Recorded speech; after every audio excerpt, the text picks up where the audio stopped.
Yeah, I played centre forward, left school at like 16, and then I went to Derby because there was no running. It was just five-a-sides, pure football, unbelievable. I was like, this is down my road. Brilliant. That's way. So Dino, he's not short of confidence. So I always say to everybody, you know, to be a manager, head coach, you need three things. You need time, luck, and good players. And he said, listen, Mickey, you know, we've got no players. We're going to get relegated. Like, I need someone to help me go and play 3-5-2. We're in League Two. Give up the wingers because we've got no wingers in the building. We had like 4 or 5 players that were earning around about 1,700 a week, right? And then Sam went out, and I said to Michael, "I'm only going to go one or two ways, mate. This is this is boom or bust now." But I wasn't looking to leave. And then Roland spoke to Shrewsbury, Cheltenham, and said, like, you know, we're looking to go down the director of football route. Can I speak to Mickey? And because he was so nice, it made it even. I loved him even more. Right, welcome everybody to another edition of In the Stiffs. We've got a fascinating guest today who I think is going to be an amazing listen for Shrewsbury Town fans in particular, and that is none other than Micky Moore. Welcome, Mickey. Thank you for having me. Let's kick off then. Who's going to ask Mickey the first question? Gav, I've got a loose script today. It's very loose. Well, I've been busy, haven't I? It's towards the end of term. For non-Shrewsbury listeners, you want to quickly just give Mick an intro to say what he does? Oh, sorry, I haven't even said that. So Mickey is the director of football at Shrewsbury Town. So director of football, quite a controversial position in the football club. I think we'd all agree. We'll be touching on that in a little bit. And then we'll take it from there. And I think it's going to be a fantastic listen. Go on then, Gav. Let's go. That's it. That's all you do. Okay, right, no problem. First of all, Mick, great to have you here. Obviously, we're old acquaintances. Give me a proper dig on Saturday, by the way, in the ribs. Thanks for that. Couldn't sleep Saturday night. That was a nice welcome. Mate, thanks for coming in. Just we're going to go, like you say, Sam's script is very loose. He actually asked me to do it, and he's really good at doing it. So I had a few things on today. You've been busy with work, haven't I? Yeah. But obviously, you two been playing golf again, have you? And had lunch again, you two. Yeah, I was Dave's caddy today. Been busy. It's been busy. Trying to fit 9 holes in long lunches. That's why I've got a sunburn redhead. Yeah. So Mick, we'll just go right back to the start. Obviously, you're a player. Just wanted to know about, like, what were you like as a player? I know you were as a striker. Elbows, was it? Link player? No. I'd say more of a link player. I played centre forward, left school at like 16, and then I went to Derby. That's it, Derby. Yeah, so I had 3 years at Derby. But actually, in old money, it was a YTS days in. So you ought to be aware of. And then as a first year pro, I went on loan to Telford with Jerry Daly. Right. So I went there, and then Arthur Cox was manager and let me go. And then I went to West Brom for a short period. And then I went to Swansea for 3 years, which was good. Who was your manager at Swansea? Frank Burrows. Oh, yeah. So I went to Swansea. I had a back injury, and then I went into non-league football. But I'd say in terms of my strength was I was an 18-yard box player. Yeah. So like I had no physicality, had no pace, crap in the air. Wow. You know what I mean? So yeah. Sounds like you're describing me. Yeah. So you wouldn't have signed yourself? No. The only thing that I did do is I'd consistently score between 20, 30 goals a season. That's not a bad habit, is it? Gary Lineker sort of. Yeah. He used to say to me in training, he used to go, fucking, if I played up against you, Karen, I'd absolutely smash the living guy. So in old money, I'd be like a Gary Lineker. 18-yard box, 6-yard box. Fox in the box. Yeah, so, then obviously once I got into non-league and I went lower down, I was 30, 40 goals a season, and that would be my USP for one standout attribute. Typical of you to just brush over it, but like the back injury wasn't just any back injury, was it? I think that put you right out of the game. Yeah, so I mean, obviously, this day and age, there could be a lot can be done now, but again, in old money, if you look at it in terms of, when your brakes are going on your car because you can hear screeching on your brakes, and I've got L3, L4 and L5 where literally I've got no disc. I've got vertebrae on top of vertebrae on top of vertebrae. So it was literally, they couldn't do anything for me. And and I remember Frank Burrows pulling me and saying, "Listen, you know, your career's over, son." Do you know what I mean? It was. Yeah, I mean, back then that's how it was done. You know, it was quite brutal. If you were to carry on, you know, I've got to think of you long term in terms of you've still got another 50 years of living. You could be in a wheelchair. And I went and seen a specialist, and he basically said the same thing. Like, so it was pack your bags and off you go. What age were you when this happened? 20. When it happened, I was 21, and I was out for like near enough a year because you don't want to hear it. Yeah, you know, you're thinking like something can be done, something can be done.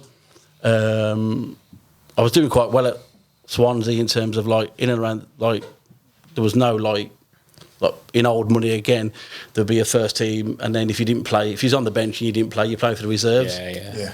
So it makes sense now though, because I was told to pack my bags loads of times, so I must have had an L4, L5, L6 injury.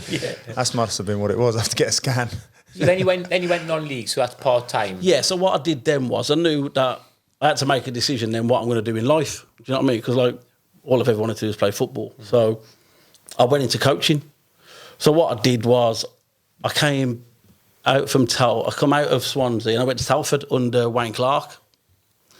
And like Wayne was really good because there was no running. It was just 5-a-sides, pure football. Unbelievable. I was like, this is down my road. Brilliant. Yes, Wayne. Yeah, brilliant. He weren't interested in anything else. And I remember, I think it might have been, I don't know, not people at Telford remember. I remember we played one of my first games in pre-season. We played Man United in George Foster's testimonial, like Ryan Giggs, and it was packed to the book's head, like.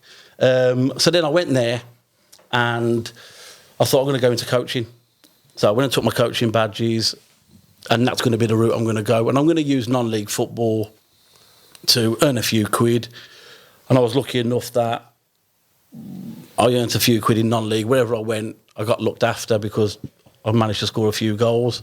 And then when I did my B licence, and then I was about 28, 29, I got my A licence.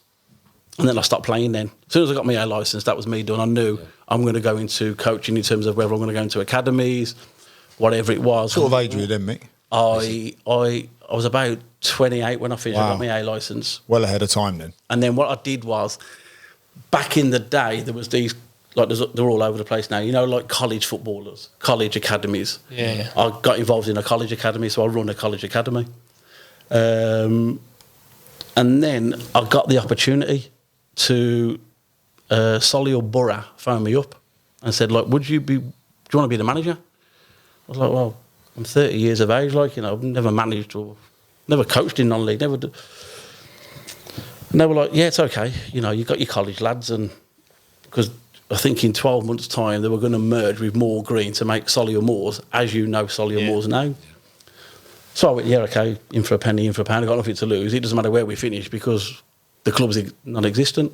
So I managed Solihull Borough for a year. Really good. We had a lot of good young players. I used a lot of my college players.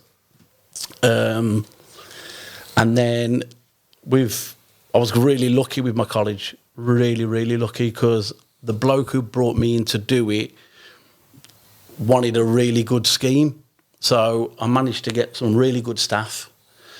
And you all know, you know, the key to anything successful is getting good staff. So I managed to get some really good staff in, and I managed to get some good players. And luckily enough, the staff have gone on and done really well for themselves. And, you know, I managed to get, I don't know, I was there for about 6 or 7 years. We managed to get, I don't know, half a dozen lads into the pro game. Just I'll quickly tell you a story. So one of the lads that we had, right, I had like a left back, right, good lad he was. Anyway, so I got him in. Then, I don't know, 2 or 3 years, he come in, and then I left as well. That's about 2 years later. Anyway, I went to Nuneaton as assistant manager to Kev Wilkin. So Kev was like, we need a left back. I said, yeah, I've got this lad, rapid, honestly, really quick. Bit of a speedboat, no driver, but listen, don't worry, he's learning the game. He's rapid. And you had me next to him to look after him. Yeah, so alongside him was Gav. Now, obviously, you know what Gav's like. So Gav, not the most mobile, but could play. You know, we had. Don't tell him that. We had Gaz Dean. I'd say both them comments are quite generous. So we had Gaz Dean, who Yeah. was really young and like looked up to Gav, who was a defender, and then Gav was your footballer. Anyway, so this lad is like, you've got to get forward. You've got to get forward. Yeah. So 2 or 3 games, he's unbelievable. He's making overlaps. He's coming underlaps. Brilliant. And there was, you know, like there was 1 or 2 games then where he's not getting forward. So I said to Kev, like, have you pulled him, like, to say, like, why aren't you? You know, why is this making the? He goes, Mickey, I don't know, like. Yeah. So I pull him in the bar after one game. I went, can I have a word, like. He said, yeah. I said, like, you all right? Like, you've stopped. Yeah. Gary won't let me go, mate. I can imagine it. I went, knew that was coming. I went, what do you mean? He went, he's old man me, basically. He's pulled me in and like, and he goes, I'm really scared of him. So I went, listen, forget, you know, pure expletives, but listen, don't listen to him, mate. Yeah. He's gone. He's yesterday's man. You just go. Forget this. You don't like that left channel being open. He needed that. He needed that security blanket, that left channel. Trust me. He's not chasing that left channel, is he? You've not seen my invisible rope. The funny thing about it is the left back who it was played in the Premier League last year. Did he? Amari Bell for Luton. Oh, wow. Yeah. So Amari Bell played left back and Gav was left side centre half. Not letting him go anywhere. He wasn't allowed to run. If he played with Gav, he'd have still been there. Mate, his main attribute was running, and I wouldn't have it. You know the old bungee run. Get here, you bungee. Yeah. So and then after that, I started going to Mickey, Mickey, you won't listen to me. He just keeps running on. Mickey's like, I don't know what you're on about, mate. Yeah, honestly, so yeah. I said to Amari, mate, you've been old man, mate. Listen, you don't listen to it. Listen, you're going to get that in your career where they're going to pull you in a little bit. He was unreal, wasn't he? Yeah, he literally, jokes aside, he literally used to just get the ball and just open his legs and go. And he would be gone. He's perfect for that outside of a back three, isn't he? That's what I'm saying. So we had him as like a left back, left wing back. Yeah. But obviously, he's got a bit older now. He's a left-sided centre-half and he's perfect now because he can go out there. But he's like really tall and rangy and gangly when he's filled out a little bit as well. But he was in the college programme, Amari. Is that where he come from, Mick, was it? Yeah, that's where he come from.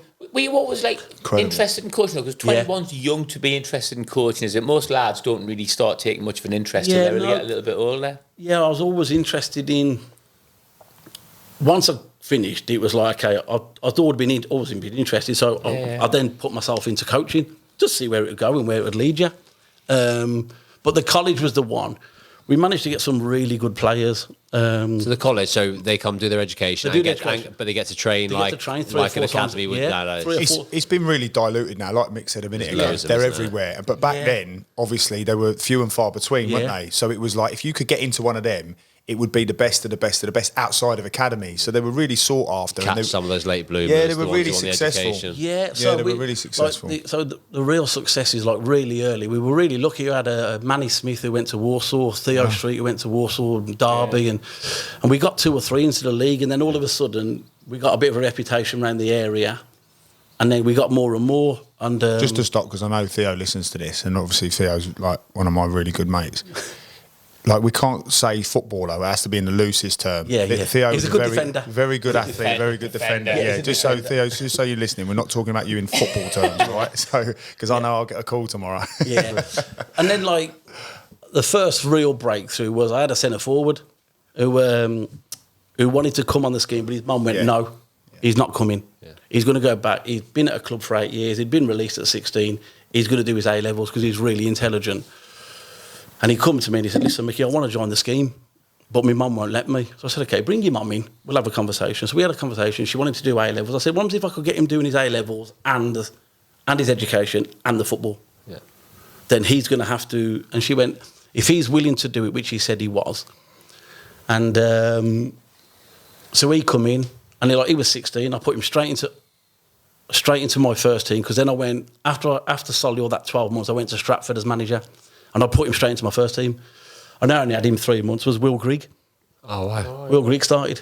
Yeah, Will Grigg started. What career he's gone on to have. Yeah, brilliant, Will. Really good. He's still one of the best chants ever in football as well. Grigg's on fire. Yeah, brilliant. Yeah, so he was one that really done well like Will. Yeah. Do you know what I mean? So that's brilliant from his mum as well, though, isn't it? Yeah. She was like... Yeah, but Being a good parent. Yeah, she was like so adamant, like, no, Mickey, no, he's got to do his A-levels. And I was like, fine. And we was like, I'll do whatever it takes, Mickey. And he's gone on another good career. So he played at Stratford, you say? Yeah, he's played at Stratford. So he played Stratford, then where was his move from there? I got him then to Warsaw. Okay. Because I took a few players into Warsaw, and then I said to Mickey Elsall, I said, Mick, listen, I've got a centre forward.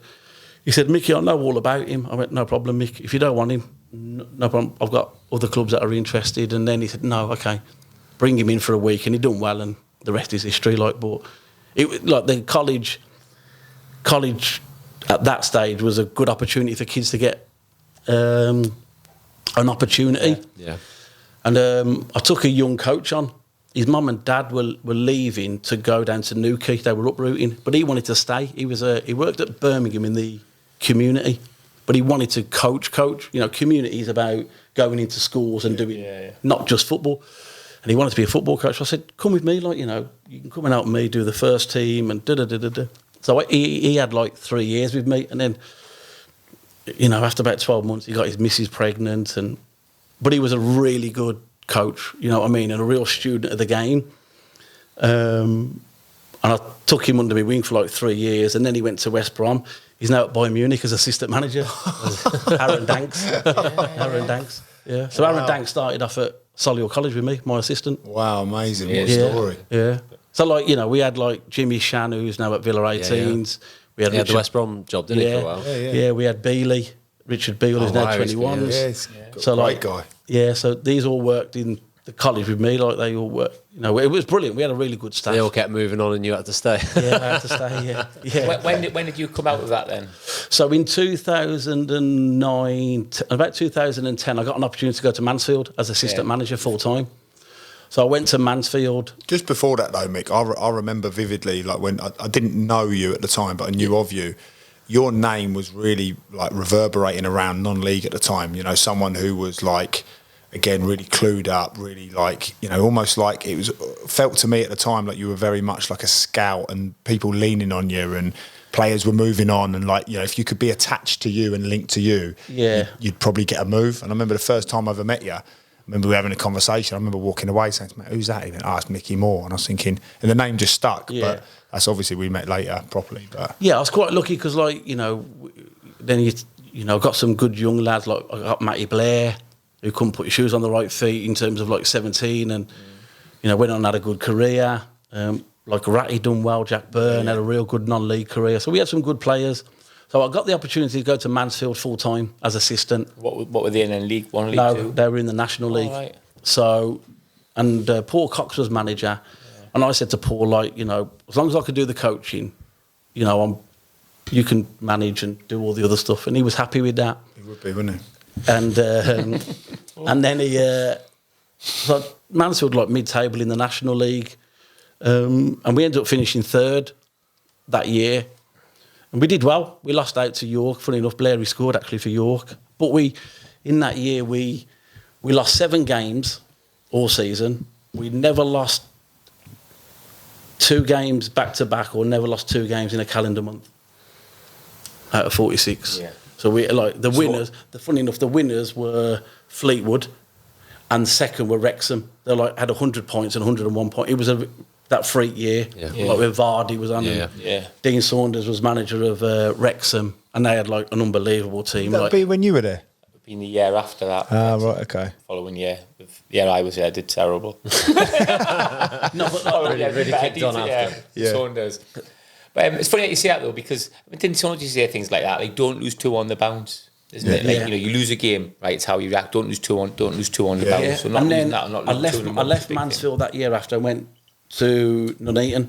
They'd just got promoted to the National League, and we played the first game against, I'll always remember it, I said to Kev, like, because Kev was a really good manager, really good, but he weren't a coach, and he knew that. So he said, you do the coaching, and so we played the first game, we played Ebbsfleet, we lost something like 5-4. And then on the Tuesday night, we played Newport away, and we lost like 3 or 4-1. It was ridiculous. So we locked back-to-back, and we conceded 9 goals. And I remember sitting on the coach with Kev, and I went, this is only going to go 1 or 2 ways, mate. They either come on board and do what I tell them, or I'm leaving, because we're getting relegated, mate. You can't do what you did in Conference North here. And I remember having a chat on the Thursday night. We had like a chat and said, listen, we're going to have to meet middle ground. So you can have the first part, you know what I mean, whatever you want to do. Give me the middle part in terms of me doing my coaching, and then you can have your fun games at the end. I remember the meeting. But you've got to give me the middle part. Do you know what I mean? I know you go to work, and I know that you're not used to stop, stand still coaching. I know you're not used to it. But if you want to compete at this level, you're going to have to come on board with me. Yeah. But I'll give you the other part. You can have the beginning and you can have the end, but make sure you give me the middle. I remember the meeting, and I remember the room that we did it in. And it actually started before that, because when Mick come in, we obviously had this real sort of like brilliant changing room, and we were like a fucking like great group of lads who were just like hell for leather. We're going to go and win games. We'll fight you in the tunnel. We'll flipping beat you on the pitch. All of that. And then obviously like Mick comes in, and obviously there's like an element of structure, and it's quite strict. So at first it was like, is he all right? Yeah. Like, who the fuck does he think he is? Sort of thing. Do you know what I mean? And then we went on pre-season tour, didn't we? Yeah. And we went to Guernsey. Yeah. So we flew out to Guernsey, and you go out there on a tin can, didn't you? So it all started then, and then Mick sort of started not loosening up, but started showing that other side. Because obviously that's when you can, isn't it? And obviously we didn't realise that. We thought it was like we were having a great time. We're winning games, and like obviously you can't do that in the league above. You can't just turn up and win like that. So it was on that trip, really, that then you showed that other side. So then the respect was there. And then obviously when we lost the first couple of games and then had that meeting, I think if we hadn't have had that pre-season tour, that might have not have gone as well as it did. But after that, we come out of there going, right, lines been drawn in the sand there. And I was one of the ones in the changing room going, look, at the end of the day, we're here and we're loyal to them. And, like, no mutiny. Like, we're going for it. And, like, we ended up having a big talk. I ended up coming on the coach because I think, did we play Wrexham? We were bottom of the league at Christmas, weren't we? And so what happened was, like, because Kev said to me, like, some big character, like, Gav's a big character, big voice in the change room, and all the group looked up to him. And there was all the big people there, but Gav was the number one. So I was saying, okay, that's fine. But all players have got one common denominator. They've all got an ego, and they won't want to get used to losing. You're going down. Absolutely. To be fair, the lads brought on board. We lost the first 2 games. That was the only back-to-back defeat we had all season.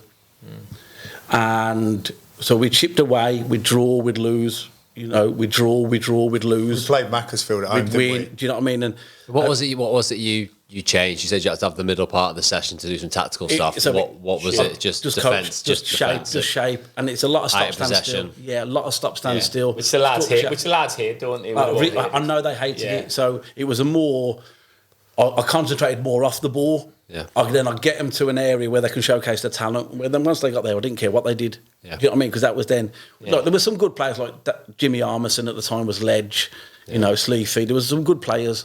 And then we ended up getting a couple of lads on loan from Coventry and done really well. And we ended up staying up that year. And then the year after, we recruited really well. And I was there for the first 3 months. And I remember playing Cambridge on the Tuesday night. And we won, and we went top of the league of the National League. Brilliant. It was unbelievable. And then I left about 2 or 3 weeks later to go back to Mansfield. Cambridge were literally at the time as well. They were like the top in that, and we just annihilated. We annihilated them on the Tuesday night, and then literally Kev left. I left, and then about 2 months later, Kev left. He took the Wrexham job. If you'd have taken that first season, didn't we? We had what's his name up front? Louis Moult. Louis Moult, yeah. Louis Moult was Ledge for us. He played the first 9 games and didn't score, but what he contributed to the team was like out of this world. Yeah. And then he scored in his 10th game, and literally it was like we'd celebrated winning the league. Like, it was unreal. But that first season, we really struggled. I remember getting on the coach, but we were about to have a Christmas night out. And we'd actually started playing really well. Like Mick says, we were drawing a lot and all that. Like, we played Macclesfield, didn't we? Yeah. And we were 3-1 up. Like, game's over. Like, and then literally in the last 2 kicks of the game, concede 2 goals. It was like, we were brilliant at times, and then we're just a bit inconsistent. And then I remember getting on the coach, and I picked up the mic, and Kev looked at me as if to go, "Don't you fucking dare!" And I literally went, "Right, we're going on a night out. Forgetting all about it. We're putting it. No, don't get the balls out tonight. We're going out. We're having a tear up. But I'm telling you now, when we get in Tuesday, there's only one way we're going." And like, obviously, it wasn't that speech that did it, but we came in on a Tuesday, and we just caught fire, didn't we? Yeah, we signed Lee Burge, who was good for us. Yeah, he was quality. Aaron Phillips at right back. Lee Bird was a young keeper coming up at Coventry, really good.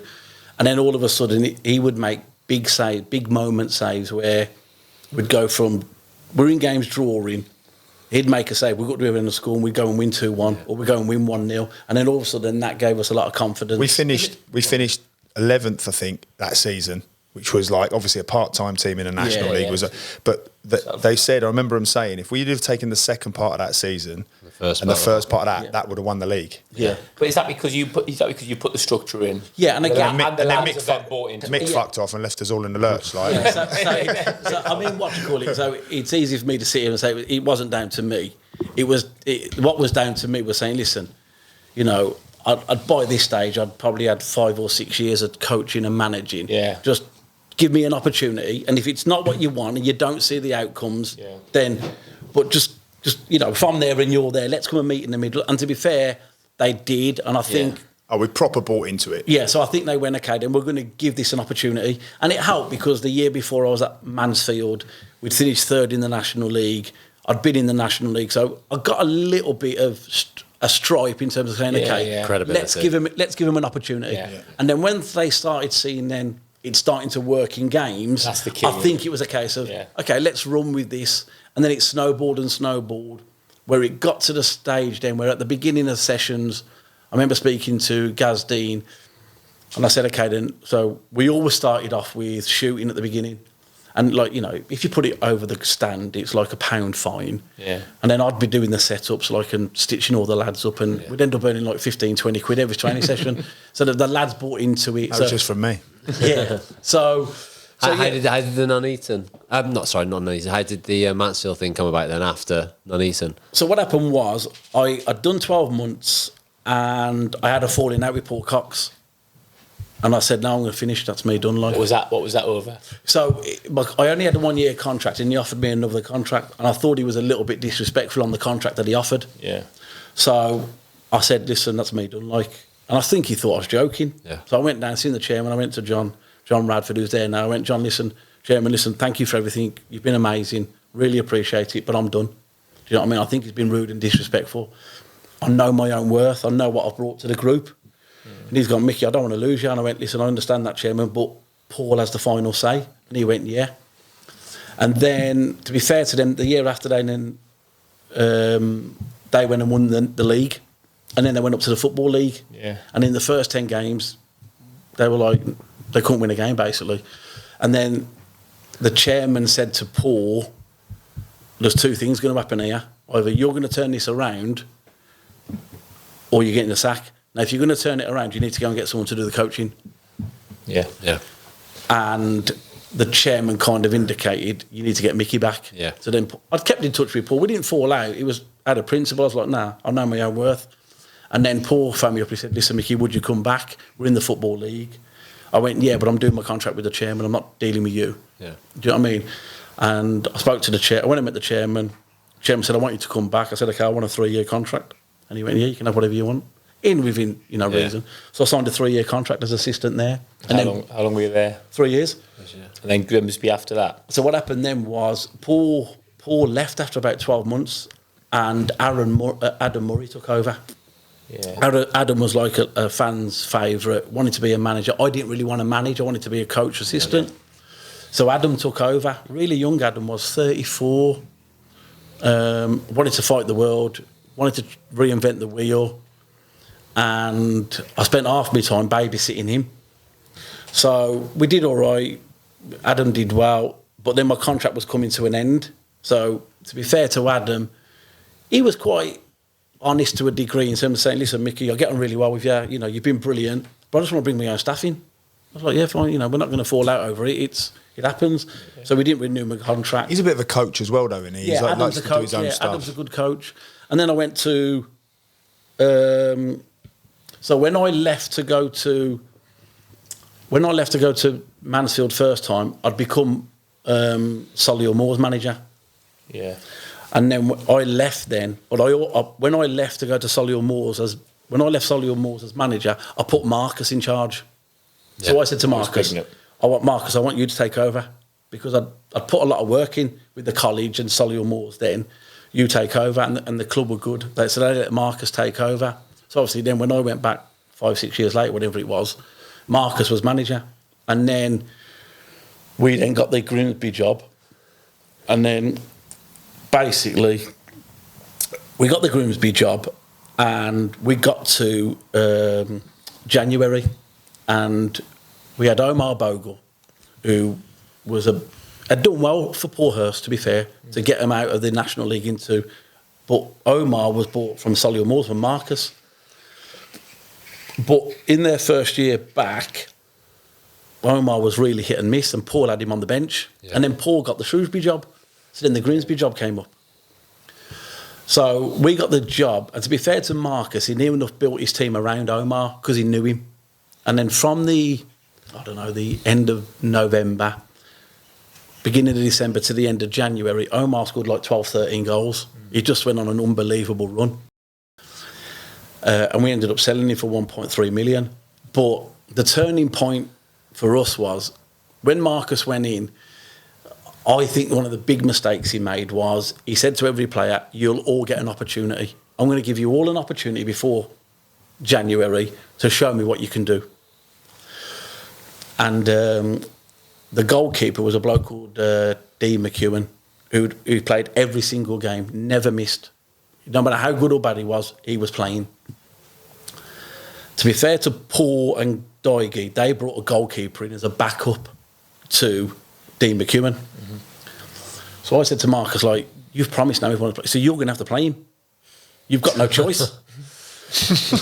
I'm like, and like, you're going to war with the biggest name in Grimsby, the biggest fans' favourite, and like, we're on the back foot straight away. Like, what are you doing? Absolutely. So anyway, so this goalkeeper then was like, Mickey, when am I getting my chance? You know, you're going to get your chance like soon. Yeah, so like, week would go by. No, and then another week would go by. EFL trophy. So it got to the stage, and to be fair, Dean, and again, we played Portsmouth on we played Portsmouth on a Tuesday night at home. Kyle Bennett scored a great goal. It was a really good goal, but Dino could have done more. And that was your opportunity to drop him. That was the one. And he went, I'm like literally pent up and Marcus listening has got, no, I'm going to give him another game. And I'm like, oh my God. Yeah. So he gives him another game. Dino's brilliant. Yeah, man of the match. Yeah. Can't drop now. Do you know what I mean? I think you've killed yourself. So then he ended up dropping Dino. We played Stephanie Joanna, and he said to Dino, listen, I'm going to give this keeper a chance. Yeah. This was in the morning. So Marcus told him before the session, he names the team, we go out, we do shape, we're going to the game overnight. By the time we get on the coach to go, he's already handed in a transfer request. Training finished, he went straight down the ground, transfer request, I'm out, I can't work with him, I'm like, Marcus, well done, mate. Yeah, killed it. So the goalkeeper that went in, right? Please play well. Was Dean Henderson. Oh, okay. So it was Dean Henderson. Yeah. So we give Dino's first ever league game was at Grimsby under me and Marcus. Yeah. So Dino went in. Not bad. So then the next game comes, we play Accrington. Decent. Then we play Blackpool. Decent. Oh. So now, like, we've got a problem. We've got Dean McEwen, who's handed a transfer request in. The fans are going ballistic. Unbelievable legend. And now we've got Dean Henderson, who's like a cat. Yeah. Like, he's like, please let one in. Just let one in. So he's like unbelievable. Take a loss today. So we got to the stage, like, so Dino, he's not short of confidence. No. So he used to say to me, Mickey, can I have a word? Yeah. He goes, like, why is it like every time we do shooting or a small-sided game at the end, so I'm saying I'm running a small-sided game at the end for him, why is all the balls in his goal and never in my goal? Honestly. He used to mug him off. Do you know that reminds me of? That's Joe Hart, isn't it? Joe. Look at the careers they've got on. Honestly. Yeah. Why am I saving everything? He can't save anything. Yeah. Joe's saying training, why can't anyone score? Yeah. So Dean was like, so I'm saying like, Dino, like, where do you think, I'm David De Gea's, I'm his replacement. Yeah. Dino, you're 4th or 5th in line, mate. And you can't get in Grimsby's team. Yeah. No, I'm his replacement, Mickey. No problem, mate. I used to turn around to like the goalkeeping coach Andy Warrington. And he said to Marcus, like, this kid is deluded. Like, he's wow. Do you remember Skitty came on and he said when he was at Shrewsbury, he told Skitty, he goes, I'm the best in the world. Yeah, best in the world. Oh, and he believes it. Yeah. So like we'd be in training, And that's good. And I'm going to say, like, one day he lost the five-a-sides, mate. It was ridiculous. When I say he lost he went ballistic. I'm like, Dino, like, you know, you've lost a five-a-side. Like, I know it's important, but like, it's not. When you're at Man United, mate, you don't lose. We are inbred. We don't lose five-a-sides. We don't lose anything. And it was like, fair comment, mate. Do you know what I mean? Yeah. His mindset was on a completely different level. So we ended up selling Omar Bogle, which we didn't mind, 1.3 million, brilliant for the club. We then revamped the whole squad. We brought Jamie Osborne in. We brought Sam Jones, who came in here then. Yeah. So what we did was we started to build a squad for the summer, which John Fenty was like, we were like, that's fine. And then Jose Mourinho decided, now I want to bring Dean Henderson back. And we were like, oh, no, we're in trouble now. Yeah. So now we've got to go back to Dino. So and he'd stayed? Yeah, Dean stayed. Dean McEwen stayed. He was on the bench. Did he cause problems when he was on the bench? Every day. But, mate, it was a nightmare. So then Dean Henderson got called back by Mourinho. And I'm like, normally you go, let's speak, you know, Gavin. Yeah. I'm not going to pick up the phone to Jose. So we were like, and Dean was like, he was speaking to the goal. I don't want to go back because I'm going to be like second training ground goalkeeper. Do you know what I mean? Yeah. And the goalkeeper coach went, listen, Dean, you've been unbelievable. Like, you've had 6 or 7. You only had like 5 or 6 games, 7 games. Yeah. But he was class. Yeah. Like, Jose wants you back now. Yeah. And we're like, oh my God. Then we have to go cap in and back to, you're the best. Yeah. And it was like, we got that transfer request. Yeah. Take that back. And like, literally the lads, he'd got in around the lads and killed Marcus, like. Because that was the word coming out that the lads had turned on him. He'd gone then. But when you have an influential person in the dressing room like that. It's so important, isn't it? Yeah, it's massive. So that was a massive learning curve for us. Like, and for you personally, it was like lost. I was like, big character in the dressing room. I was like, we maybe didn't handle that as good as we should have done. Do you know what I mean? The principle was right, and like Marcus could turn around and go, well, I did get it right. Look at Dean Henderson now, like you know. And then Dean Henderson played them 5 or 6 games, and I promise you, he was unbelievable. Yeah. He was on a different level. And then from that moment, he went back to United. It's just hard how you handle that situation, isn't it? Like that's what I'm saying. Like for you, manager now, isn't that that's a real difficult one, isn't it? You've got to pick the best. You know, you pick Dean because he's the better keeper, but how you handle that influential older pro is that was a massive. Reading the room, we didn't read the room right. We didn't read. In all seriousness, we didn't read the room. And after Grimsby, was it Barrow then? Did you go to Barrow? So Coxey ended up getting the Barrow job. You went there. You were manager, but you went there. So I went to Barrow as Coxey's assistant to start off with. And then he walked out. So they were owned by Americans. I mean, was this National League at the time? Yeah, National League. So I sat down with him and I said, like, what do you actually want? Like, you know, what do you want to do? Like, we want to change how we play. I went, okay, fine. But, like, if you're going to work for change, you need time to change. Like, I always say to everybody, you know, to be a manager, head coach, you need 3 things. You need time, luck, and good players. Yeah. Do you know what I mean? So, you know, if you look at Gareth Southgate, he's definitely got good players. He's definitely had time. Now we need some luck. Do you know what I mean? And you might say, well, he had quite a lot of it. Quite a lot of luck to get these Euros. Yeah. So they're the 3 things you need. You know, time, good players, and a bit of luck. So I said, okay, then. So I did a presentation. This is how I'm going to change. This is a short term. There's going to be a lot of heartache and pain because this group needs. So I want to play 3-5-2, and I want to try and play. Is that your preferred style, 3-5-2? So not necessarily preferred. It was like what was needed for that group. Yeah. So you looked at the players first, at the group, and then went for the formation. And because they were always getting overrun in midfield. Yeah. So you need to get the game's about overloads, whichever way you want to look at it. So we need to get an overload. Just on that, like, I've been waiting to say this. Like, genuinely now, about tickling your belly, Mick. Like, I reckon at 30, probably 2 at the time was I at Nuneaton. I reckon that's the first time genuinely a coach has laid out for me a game strategy. So there's always been go and head it, stick it in the channel, drop it into the front man, you know, get round each other. I had all of them, but it's probably Mick, you were definitely the one person that's gone, well, when we're here, where do we want to get to? And like, I remember us all just being a bit like, you know, everyone's a bit embarrassed to say, we want to get to here, don't we? And it's like, well, yeah, how are we going to do that? And it's like a game strategy. So like, it's funny you're saying now about when you were saying to us about, look, you can have the start, I need the middle, you can have the end.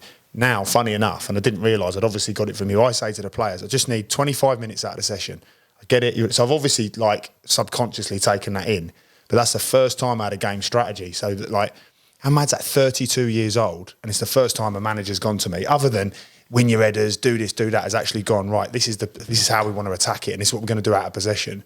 Don't know if it was a sign of the times. I was going to say it's exactly what it is. It's a sign of the times, isn't it? That would be common for us. Whereas, like, when we talk about it, Dave overlapped, didn't he? Sort of the older bit where they started a lot more tactics in game patterns, and it's a necessity now, isn't it? Yeah, you have to. You have to. But obviously, again, you were in the interim, weren't you? Where some people do it, some people weren't. Up until that point as well, a lot of people had said to me, because I was like, it's that typical centre half, innit? Typical centre half captain. Oh yeah, you'll go on and be a manager. You'll go on and do it. And I was never even that bothered. And probably that was the time then when I started thinking to myself, well, hang on a minute, this is actually quite exciting. You can influence. This is almost like a game of chess. I'm actually instead of just going, get it in there, stick it in there, go and win your battles. All of that was a bit pedantic to me, a bit like, yeah, of course you go and win your battles, and I loved all that, but it was getting a little bit like tedious. I've been doing this like 15 years now. I think for me, when I coached in like the non-league, like non-league players, I always had the mindset of deep down they want to be stretched and challenged because they want to be better. You've got an ego, you want to be better. So and I always that's when I used to say, like, just meet me halfway, because I know they're going to work every day. You got a builder, a butcher, candlestick maker. You've got all them, like, so they don't want to be stopped stand still for an hour and a half. They lose the will to live. Lap dancer. I was a lap dancer. so you want to play 5-a-side, don't you? Yeah, and again, I get it. Yeah. But you need that 20, 25 minutes of structure. Yeah. So then I went into Barrow and I said, listen, if you want change, then no problem. I'm happy to do it. Again, sign me on a 3-year contract. No problem. I said, look, we're going to have to go through change of players, but I can't do it yet. 11 games in, they sacked me. I'm like, then they want to go back. So he wanted it, but he didn't want it, and he wanted it instantly. But he bought into my presentation of saying, listen, it's not going to... So we played like 10 games. We played 10 games. I think I won 1, drew 4, lost 5. I remember going to Hartlepool on a Tuesday night, right? 0-0 away from home. We'd battered Hartlepool. We just couldn't score, right? In the 88th minute, the linesman gets injured. I knew that night that I'd done. The linesman got injured. 8 minutes. So the 4th official became the linesman. Anyway, 98th minute, corner, ball comes in, we head it out. The corner taker gets it, puts it back in. I'll always remember it. Michael Woods ran straight through the middle, header, and I sat in the dugout and I went, I'm going to get no luck here whatsoever. We played Tranmere away, right? We had a throw-in. We had a lad called Dan Jones who could throw it. Threw it, Ada Yusuf headed it, scored. At Tranmere, I thought, yeah, flipping out. Offside from a throw-in. I'm like, has the rules changed, like? And we lost 1-0. So the 5 games I lost 4 games 1-0 and the other one 3-2. And I thought, you know what, this is like...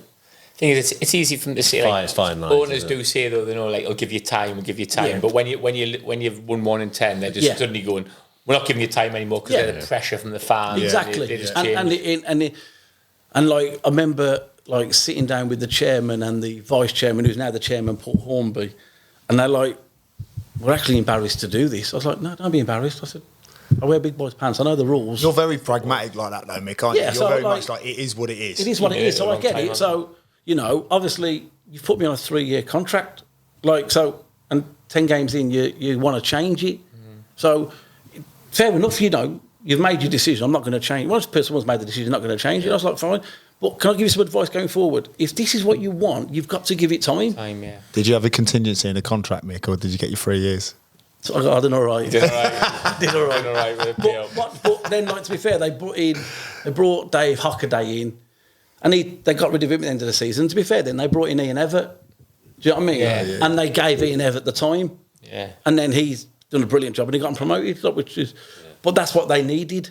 And then I was literally out of work, so I was contemplating then, my next stage of what I'm going to do, and just randomly. A good friend of mine said, listen, I've been asked to take over at Cheltenham. He was like, I don't know nothing about League Two. I'm not doing it, like, do you know what I mean? But I'm a friend of the chairman's. So I've said to him, League Two. So I've said to him to speak to you. So I went, yeah, fine, I'll have a word with him, like, and he said, listen, Mickey, you know, we've got no players. We're going to get relegated. Like, I need someone to help me. I've just sacked the manager. I need someone now to help me with recruitment and help me bring in the next manager. And I was like, is that chief scout then? Is that your? Yeah. That's your So he said, like, I need someone to come in and do that. And I was like, oh, okay. I was like, been applying for, like, you know, under 21's job or, you know, like National League jobs, and had a few interviews and one thing and another. And I was like, now I'm like gone off on a different. So I thought, oh, okay. I said, listen, my mate of mine said, listen, will you just help him? Do you know what I mean? Because, like, he'll be on my case. Like, so I said, yeah, I'll help you. So I spoke to Andy. I brought in Sam Jones from Shrewsbury to Cheltenham for 6 months. So, yeah, to Cheltenham. So then I said, okay, I'll help you. There's a week left of the window. So we signed quite a few players. And then they were interviewing for the job. So they interviewed Keith Curl, Martin Devaney, someone else, and Michael Duff. And Michael had obviously played for the club. Yeah. He was doing Burnley's 21s. His wife's from the area. So me and Andy and the board were speaking, and I said, like, you know, I think Michael would be a good choice. It ticks a lot of boxes with the fans. And So Michael came in, and then they said, will you come in as chief scout? I said, yeah, fine, no problem. You know, I'll do it to help you out in terms of, but my career was still going to be coaching and going into management and doing all that. And then literally, Michael came in, and we had like 25, 30 players. It was ridiculous. And the club were like third, fourth from bottom, and Michael was 4-4-2.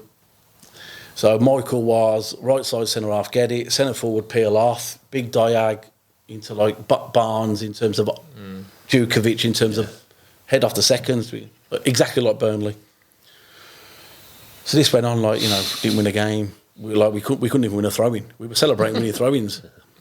And, like, I'm saying to Michael, like, you know, do you want to just, you know, it's not quite working, like, you know. Did you find it hard because obviously your background in coaching and managing and assistant manager to be able to not... So I sat down with Michael right at the very beginning. I said, listen, I promise you I'm going to stay in my lane. My lane is recruitment, and I'm not going to step in my lane here. If you ask me for my opinion, I will give it you, but I won't give it you. You're going to have to come to me because it will blur it and it's not fair on you. So we need to stay in our lane, basically. He was like, yeah, no problem, Mickey. We'd speak every single day. He could draw lose a game. Anyway, 4 or 5 games in, 6 games in, we couldn't win a game. So I said, like, if you want because he said, what do you think? Like, you know, because he was starting to get, you know, he's a new manager, he can't win a game of football for love or money. So I said, listen, go and play 3-5-2. We're in League 2. Give up the wingers, because we've got no wingers in the building. We've got wingers, but they're not producing. The 3 things that our wingers do at the moment, they either hit the first man, it goes for a throw-in, or it goes beyond the goal. We're not getting the ball in the middle of the box. They can't cross it. So give it up. So, you know what I mean? So just flood the back line. And to be fair, he went, I put Ben Tozer at middle centre half, because Ben Tozer was a centre midfielder. Okay. When we were there, but he could play, and then we'll flood the midfield and we'll get 2 up front, and then by the grace of God, by complete default a little bit, we at the end of September somebody had recommended a player, and Michael said, I want you to come in and trial. It was Luke Varney, and Luke was like, you know, you're taking the mick, like, you know, I'd like nearly 1,000 games, like, you come on trial to Cheltenham, you've been third from bottom. Yeah. And you've only been at Blackpool as in the Premier League, hasn't he? And like good goal scorer, and like we're asking him to come on trial. So then he came, right, and he's come for this game, and it wasn't for him to come on trial to see if he was good enough. It was just his fitness, right. And like literally, the game's at 10 minutes about to start, and no one can see Luke. So Luke's gone to the toilet, and he's done a podcast and said he went to the toilet and he was going home, but luckily Michael was still around and went, oh, you ready now, yeah? And he went, yeah, I'm ready, yeah. But if Michael would not have been then... He'd have shipped off. He was going in his car and going home. Yeah. And Luke then... What was that? Because he's like looking and going, what's going on here? Yeah, like, I don't need to trial, like the career I've had. And he played for like... He was down to play a full game. Got to half-time, Michael went, no, you're done. Yeah. You've proved your fitness, we'll sign you. Yeah. So We had him and Tyrone Barnett. So I said to Michael, I went, will you have a look at 3-5-2? We play Arsenal in the Papa John's. Will you have a look at it? Just have a look at it for me. Just see what you think. He went, okay, we'll pick that game. This was on a Tuesday night. On the Wednesday, Arsenal were playing in the League Cup. So all the best under-21s played in this. So basically, we played Arsenal's 18s. Yeah. Saka played 16. Yeah. After 5 minutes, we're Cheltenham, first team. We played our best 11 against Arsenal's 18s, right? Yeah. 5 minutes in, they get a player sent off. Yeah. Oh. Right? We're like, flipping our happy days. Free kick, edge of the box, Chris Clements, top corner, 1-0 up. Oh, all day, every day. They popped us. Absolutely popped us with 10 men. We won. I think we won 6-3. Yeah. But trust me, it was 6-3. It was tight. Yeah. They had 10 men, and they were under 18s. Kids, yeah. Wow. So then on the Saturday we play Ebbsfleet. So Michael kept the same system, 3-5-2. We draw 0-0. Then the week after, bit of a foundation in there. So then the week after we played in the league and we drew 1-1. Yeah. Then on the Tuesday night we played Ebbsfleet. They were National League at home, and we drew we won 1-0. Like, it was dreadful. So now we've played 4 games now. We've beat Arsenal's kids. We've had 2 draws and we beat Ebbsfleet. So there's a little bit of a foundation now. Yeah. And then we drew again, and then we lost. And then we played Notts County in December, and we beat Notts County 1-0, Luke Varney. And then we got to January, and we were in the bottom 2. And I remember playing... it's in League 2. League 2. Yeah. We ended up playing Macclesfield right at the beginning. Macclesfield, Sol Campbell was manager. Yeah. And we go 1-0 down, 1-1. They go 2-1 up, right? And they're popping us. And then, again, they have a player sent off. And we end up winning 3-2. And it was like, oh, my God. Like, we just got out. They were like bottom. We were like second bottom. But we got out and someone else went. I think it was Yeovil or someone like that. So we were third from bottom. And then in the January, in the first 10 days, I signed every single player. In terms of, we did our business early. Yeah. We went and got 5 or 6 players, and we got them done. And then, for the grace of God, from that moment till the end of the season, if the league would have started, we would have finished 6th. A great run then. So we had an unbelievable run. And the new lads you've signed, were really good for us. Were these loan signings or loan signings? But we were loaning from League 1 and do you know what I mean? Like League 2. Yeah. But they were proper. And you recruit? Did you recruit them? So what happened? You've known them lads. Yeah, and because I knew the level and because I'd coached and managed, I knew everybody. Yeah. And to be fair to Michael was brilliant. He was like, I know nobody. Yeah. Right, I haven't got a clue about players. Do you know what I mean? I can coach, I can manage, but, and no disrespect, for the last 10, 12, 13 years of my life, I've been in the Championship. Yeah. And you said yourself, haven't you? It's time, luck, and obviously you've got to have good players. Yeah. So then, important and the big thing for Michael was, you hear a lot of people saying, when you get to over 30, your legs have gone. Michael doesn't care about age.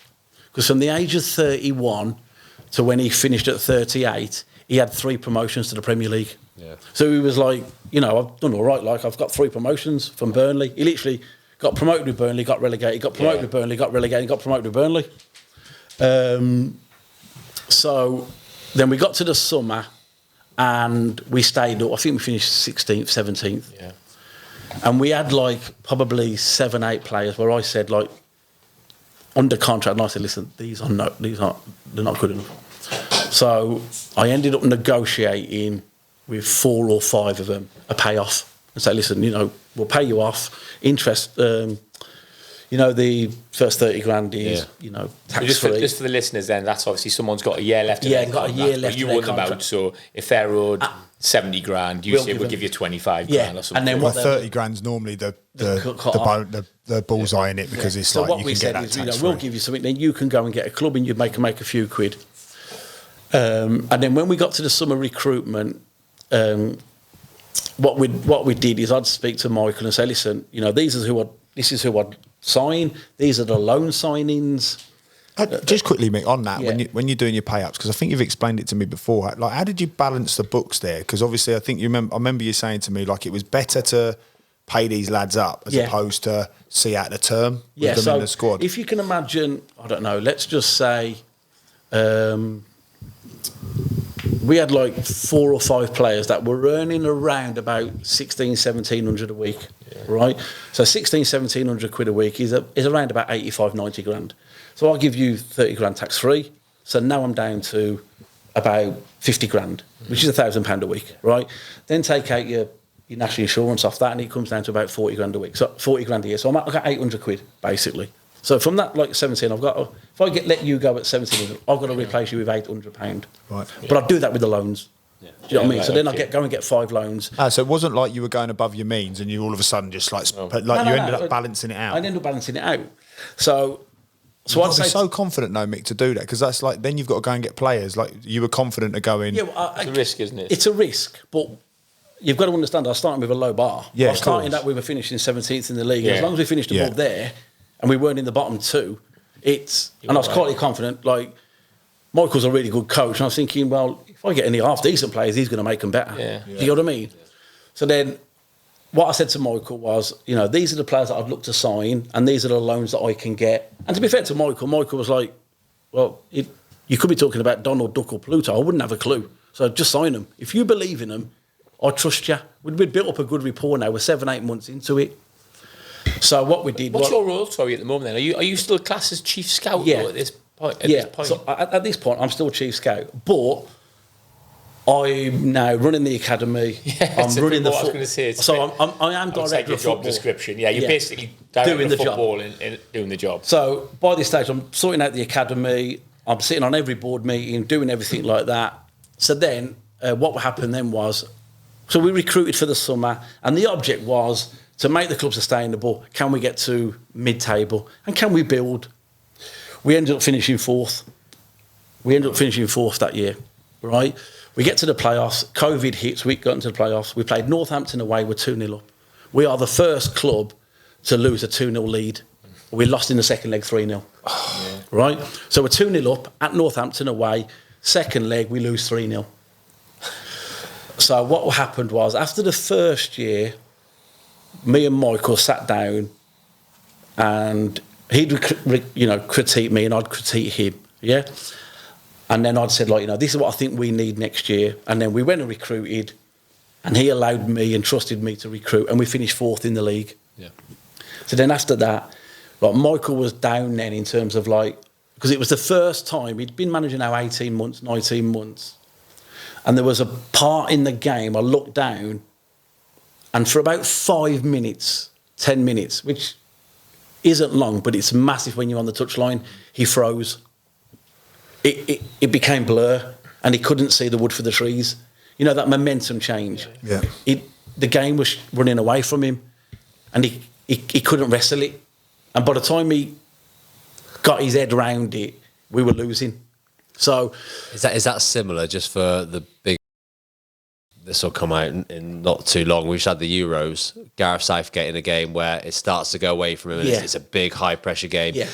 Everyone on the telly can see momentum started to shift, it's changed, but in that moment you just can't quite see the answers. And Michael, that was the first time I spoke to him after and I said, you froze, I've physically seen you. Yeah. And he just went, it happened too quick. He goes, I don't know what happened. Yeah. And I went, that's fine. Yeah. So I said to him, okay then, so what are we going to change now for next year?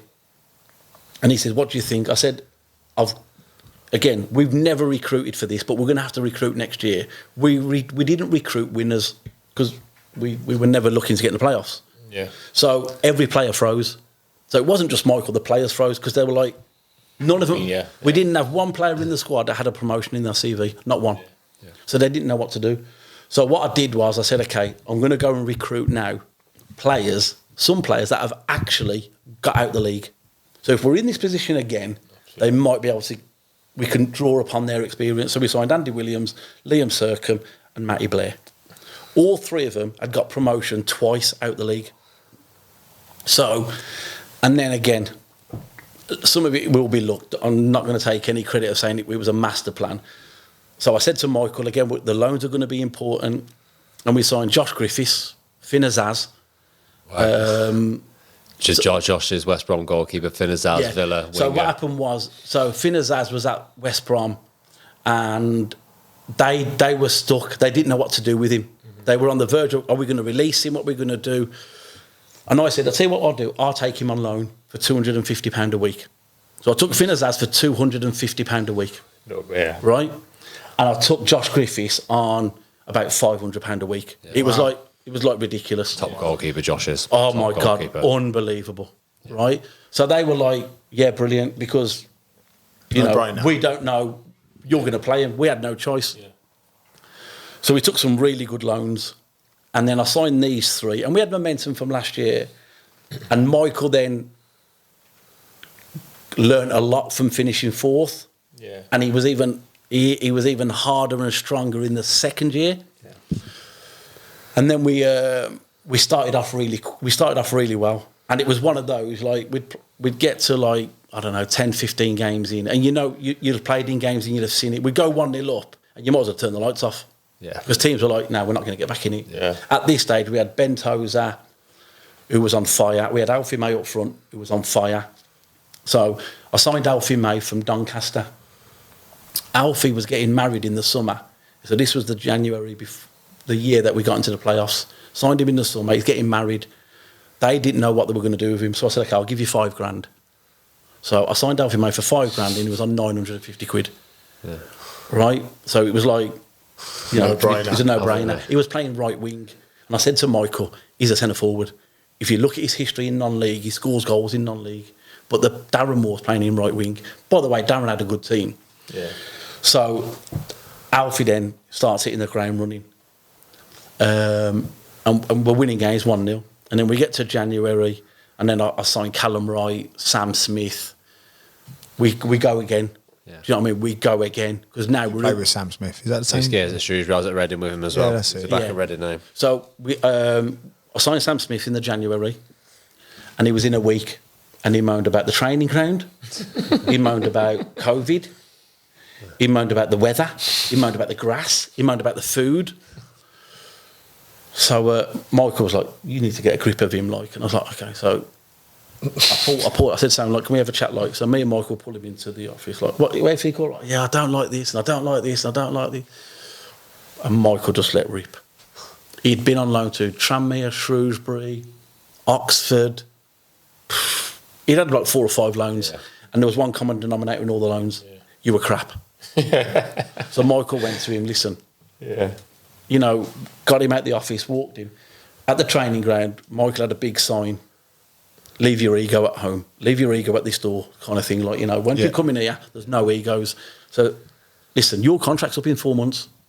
So it's going to go one or two ways. Yeah. By the way, you're not going to get in this team. Like, we're close to now the top 3. We're in around the top 3. We want to win the league. So you can go, you can feel sorry for yourself. And Michael absolutely ripped him a new one. Like, and to the point of, like, Sam was like, no one's ever said that to me. Yeah. Do you know what I mean? And then Sam went out, and I said to Michael, it's only going to go one or two ways, mate. This is like, this is boom or bust now. You've let, like, I might have not gone that hard on him, like he tore him to bits, like. Yeah. To be fair to Sam, come back the next day, started running around. Yeah. He was brilliant. Yeah. He was unbelievable. Callum Wright, brilliant. And we went and won the league, which has never been done in the club's history. Yeah. I know Sam really well, and like, what I will say, mate, he's a proper professional, though. Isn't he? Unbelievable. Do you know what I mean? Like, he's gym, nutrition, works his balls. But he's come from Reading, where everything's like elite there. So he was at Reading. He was at Man United. Went to Reading. Yapstam put him in the first team at like 17, 18. Yeah, that's when I was at Reading with him. Yeah. And so he come in with these really high standards. And I'm like, I understand that. Listen, don't lower your standards to us. We've got to get to your standards. But check your ego, it is what it is, yeah. Do you know what I mean? It is what it is to get over it, yeah. You say all the time, Sam, don't you? Like, you can throw stones all you want, but you've got to be ripping it up yourself. And and to be fair to him, then from that moment on, he was unbelievable. He was really And then good. he signed for Cambridge after that, wasn't he? He had a really good spell at So Cambridge. what happened was we won the league, which it was the first league title the club's ever had in Football League history. Have you still got the title of... No, I'm director of football. I've now become director of official football. now and everything. Yeah. So, and to be fair to Sam was brilliant. He come up and he went, listen, thank you. Yeah. To this day, I still speak to Sam. Michael still speaks to Sam. Yeah. And he said, I needed that. He said, you're the first manager to do it in the way that you've done it. All the rest have tried to do it in a softly manner. Yeah. And like Michael wasn't interested in that. And then obviously I'd got the title by this stage. Then we went up into League One, and obviously we had a low budget, and again we took some good loans. We took Aaron Ramsey, who's now at Burnley from Villa. We took Kieran Kentetti from Tottenham, who's now at Cardiff. Striker, isn't it? Yeah, the striker. We took all Premier League. We're all getting Premier League loans now because we're playing them. So your record's really successful. Yeah. So so you'll know Matt Murray. Yeah. Like Matt, like flipping. He had Josh Griffiths, brilliant. Keon, brilliant. Aaron Ramsey, but Matt's like whatever loans you want, like. Because he knows they'll play. Because they'll play, and we'll put value on them. So then we the first season we finished 15th or 16th, which is the highest place finish in Cheltenham's history, and we played Man City in the fourth round of the FA Cup, and we're 1-0 up. Alfie May with 6 minutes to go. Like it's one of those like, what's happening? Yeah, what's happening there? We scored after like 55 or 65 minutes. And that's not part of the script. Yeah. So at this stage, now after about 70 minutes, Foden's coming on, De Bruyne's coming, like all the big hitters are coming on, and we get to like the 84th minute, and it's one of those like, could this really? Could we just see this out? Could it really happen? And like, don't trust me at this stage. Like our back three, back five are behind the stand. Like they're not even on the goal line; they're on the stand. And like however much Michael's trying to get, like we're playing 5-4. No, we're playing 5-5. We're not getting. Like Alfie's playing everywhere but bar centre forward, like, and then Foden scores to make it 1-1, and 2 minutes later it's 2-1. Then 89th minute, but like literally from the 84th minute to the 89th, we're 3-1 down. Yeah. Now it's a case of blow the whistle. It could get embarrassing, and we lose 3-1. It was like glorious failure, but it was that was an unbelievable experience for the lads. And then Michael left in the summer. Barnsley. Yeah, so Michael. So by this stage, I'd probably had 2 or 3 offers to go, but I didn't go because I didn't feel right. You go as director of football somewhere else? No. So so one of them was to go as director of football. The other one was to go as a head of recruitment in League One, and one was to go in the Championship as head of recruitment. But it didn't feel right. I didn't get the right vibes. Anyway, and me and Michael had always said we had an agreement we wouldn't leave together because it would kill the club. By that stage, every football decision was mine. The direction the football club was going was mine. So then Michael got this opportunity to go to Barnsley. And I'm like, is this the right one for you? And he was brilliant. He said, well, we are never going to repeat what we've done. And you're not going to get me the same players. It's impossible. We've had a good run. Yeah. Year on year, we've done well. Yeah. This is not going to continue happening. I need to get out now. You've massively overachieved as well. Massively overachieved. That's really good for him to recognise that this is the moment. This is the moment. Everything's fallen into place, and you've. And then I turned around and I said, "Well, okay, but I've turned jobs down, and now I can't go." I'm left. I'm left now. And he was like, "Micky, I can't do nothing." So Michael left, and in our first year, like I say, it was the highest place finish we'd ever been. With the lowest budget, never been in the bottom 4 for one day. Then Michael left, and I appointed Wade because Wade had been there as a coach. The Championship year. It was Wade Elliott. Oh, right, Again, he played at Burnley, didn't he? Burnley, Birmingham. He had a good career. Really intense. Is he a Cheltenham boy? No, but he was there. He played there for a while, didn't he? No, he's originally from like Southampton, Bashley. He started off in non-league, went to Bournemouth, but had really high standards, worked really well, and then so I gave Wade the job.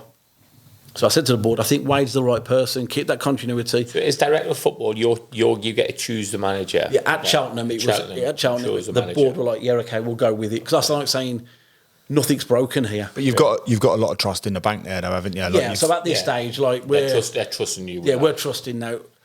So when Wade come in, I said to Wade, "Listen, Wade, we have to change the model now. We have no choice." Do you know what I mean? So. And he was like, "What do you mean?" I said, "Like, I'd already spoken to Michael. If we stayed up, I'm going to go 25 and under. Because now we need to sell players because we can't survive." Yeah. And he goes, "I get that, Micky, but I said, "Wade, you're going to have to trust me." And he was like, "Yeah, no problem." Because he'd seen 2 years of my body of work. Yeah. So we signed 13 players in the summer, 12. Your model was to develop them, sell them. Develop and sell them now. So I put a squad together to try and get us in the playoffs, which we did. I tried to put a squad together to get us in the playoffs for the second time, but we won the league. And then put a squad together to keep us in League One, so which we did. But now we have to evolve. So we signed 13 players. 12 of them were under 25, and the one that was over only because one of our players had to retire. So it was a last-minute decision. So I said, okay, we're going to bring some young players in. We're not going to do as many loans because we're going to try and produce, develop, and sell our own. And by this stage, I've got a pathway now for the young lads. I'd started a pathway at the academy with one of the young lads. I'd got him into non-league, put the under-18s coach into non-league as a manager so we could get our players in it. And we ended up selling him to Southampton. And then, obviously, with Wade, then again, we never went into the bottom four once that year. And we stayed up. We got to the semi-final of the Papa John's, as it would be, Bristol Street now. The Milk Cup. Yeah. We lost to, funny enough, we played Plymouth in the semi-final, lost to them on penalties. So again, they'd never got to the semi-final in their history.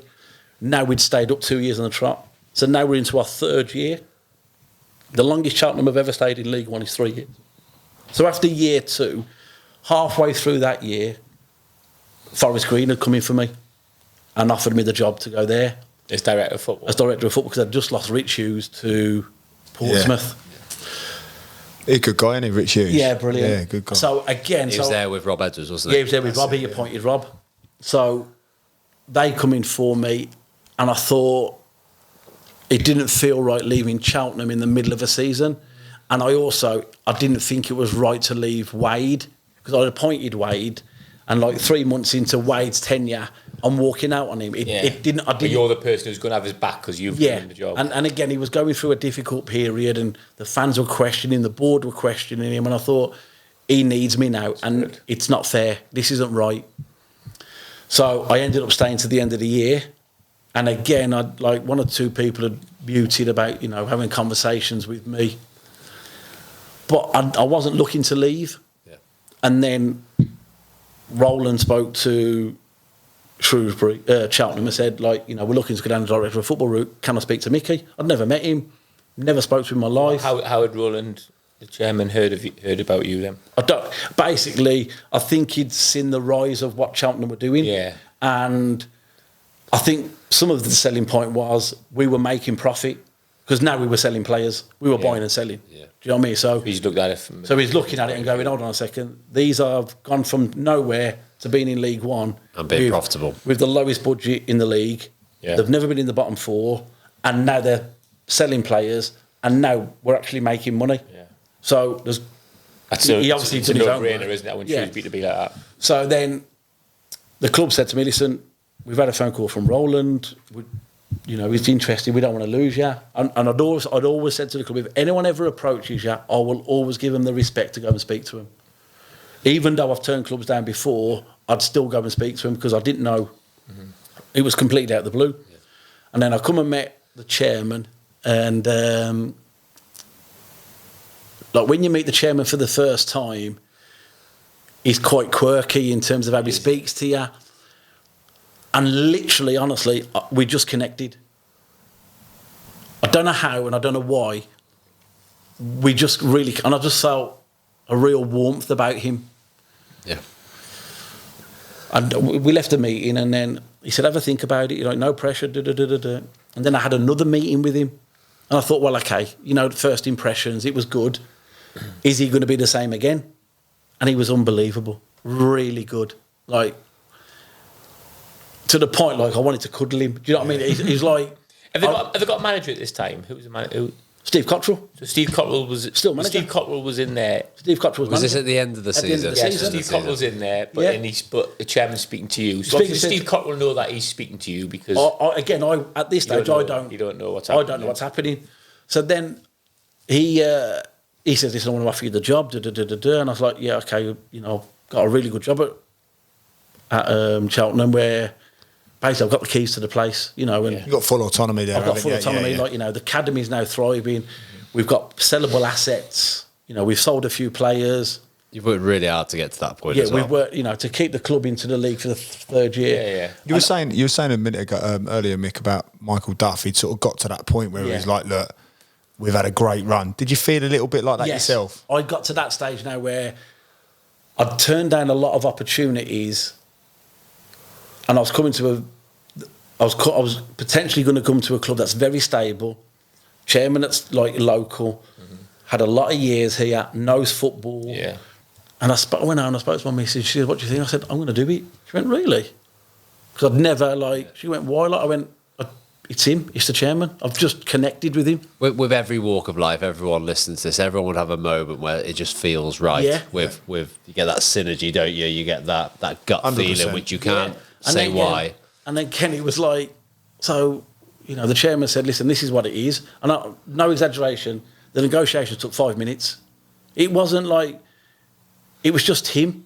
But all the best ones are, though, aren't they? All the best ones are that simple. It just felt right. You know, like it felt right. Yeah. Obviously, then I did my homework in terms of... Do you know what's mad with me as well for me, though? You're having a discussion with the chairman, but Steve Coppell, as the manager, is not involved in any of this. I've had no conversation with Steve. You've had no conversation with him. So because your relationship with him is going to be key, isn't it? Yeah, you don't know how you're going to get on with him. Again, so the chairman was like, I'm watching football, I'm seeing football evolve. Yeah. And...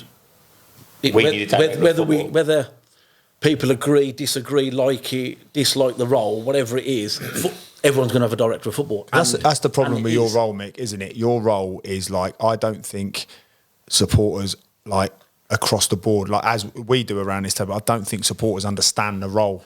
Yeah, so much. when... In 10 years' time, they will. Oh, yeah, 100%. So you know, You're like still in now, that transition, so you know, aren't you? like Yeah, when Cheltenham announced I'm director of football, first director of footballing club in their history, they're like, well, why? You know, we've got... What is that? Well, you know, you're head of recruitment. Like, why do we need a director of football?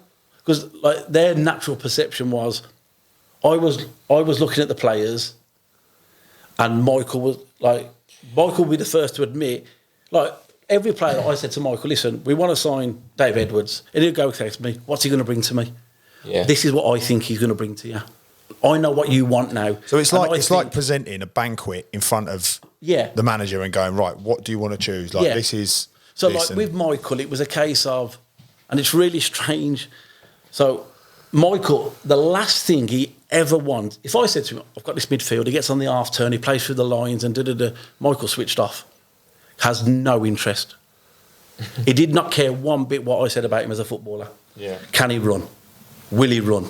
Yeah. Because Michael wanted players that mirrored his career. Yeah. So Michael will be the first to admit he wasn't a skillful player, but he wanted hard work. He wanted all them principles. Which you do, don't you? So you're biased towards players who are similar to yourself. Yeah. So Steve Coppell is very different because he would know that. He would know players, wouldn't he? Yes, exactly. He would know that. He would. So I knew then, if once I made the decision I was going to leave Cheltenham, wherever I went, no matter what club it went, I was never... Listen, a copy is never as good as the original. So what I had at Cheltenham was never going to happen again. I could just stay where I am at Cheltenham. Because I was, it was going really well. So, but I needed to come out of my comfort zone. I knew deep down that the time was right. And even when, to be fair to the chairman, again, he made it really easy for me, but really hard. Because I was like, he goes, I know it's a difficult decision. Because I probably took about 2 weeks, even though I knew, I still had doubt, even though I knew it was right. And he was like, take your time. Listen, there's no rush. And if it's not right, don't come. Do you know what I mean? Like, I know it's a big thing to leave Cheltenham. And because he was so nice, it made it even up. I loved him even more. Yeah. Do you know what I mean? I'm thinking, no, put a gun to my head and say, you want an answer in the next 24 hours? But he never. Because you always know then you're working with someone with integrity. So you're like, well, I remember, you're good friends with a guy called Phil Boardman, aren't you? I was at Wolseley. He was Kenny Jackett's analyst at Wolves to start off with, but he's a cyclist, isn't he? Huh? But he's a bit like you, Mick, in that he knows everything about football. He knows every single player. When I'm doing prep inside leg when I'm doing prep for commentary, I'll ring him and I'll say, talk to me about these, and he will give me everything on every single player. But then Kenny loved him that much, he took him to Portsmouth as head of recruitment. Head of recruitment. And then he's at Everton now, isn't he? I spoke to him today. He's been in Northern Ireland with the under-19s. But he rang me. I didn't know any of this was going on at all. And he rang me and said, I had Micky Moore ringing me. He's director of football at Cheltenham. He's in talks with the chairman. He just wants to know, is the chairman, because you must have got this feeling the chairman's such a nice guy. He just wants to know, is it genuine? Yeah. Does he love the football club as much as he's saying? And I'm like, 100%. He lives Shrewsbury Town. I remember that's the only question he asked me, Phil. Yeah, so what I did then was I said, okay, you know when something's too good to be true, they always say there's always a catch, isn't there? So I thought, okay, then I need to now do some. So I spoke to people, managers that had worked with him. I spoke to people that knew him. Then I spoke to Phil to speak to you. Yeah. And I thought, I need to get someone to speak negative. So, and like, this can't, because no one did. And I wanted, even like the managers, I spoke to people that he'd sacked. Yeah. And even they spoke highly of him. I'm like, that doesn't happen. That's good. That if you're sacking people and they're still speaking high, and it's like they not being the team but still talking well about the manager. Absolutely. It's rare. Isn't it? So then I what you'd call take the leap of faith and said to the chairman, yeah, I'm going to do it. And then literally, that was on the Thursday. I said yes, I come. I came in on the Thursday and Friday, and then I literally went on holiday. So I'd agreed, right, but I'd never signed my contract or nothing. And then I went on holiday, and I came back on this. I'll always remember. I came back on the Tuesday, on the Monday night. I came in on the Tuesday morning on the 5th of June at 9 o'clock. Signed in my contract. I was signing my contract that day, and at 5 o'clock, Steve Cottrell was leaving. He left at 5 o'clock that day. Thank you very much for listening. That was the first episode of Micky Moore, The Early Years. Please tune in next time to listen to Micky Moore and hear about his time at Shrewsbury. Thanks for listening. See you soon, everybody.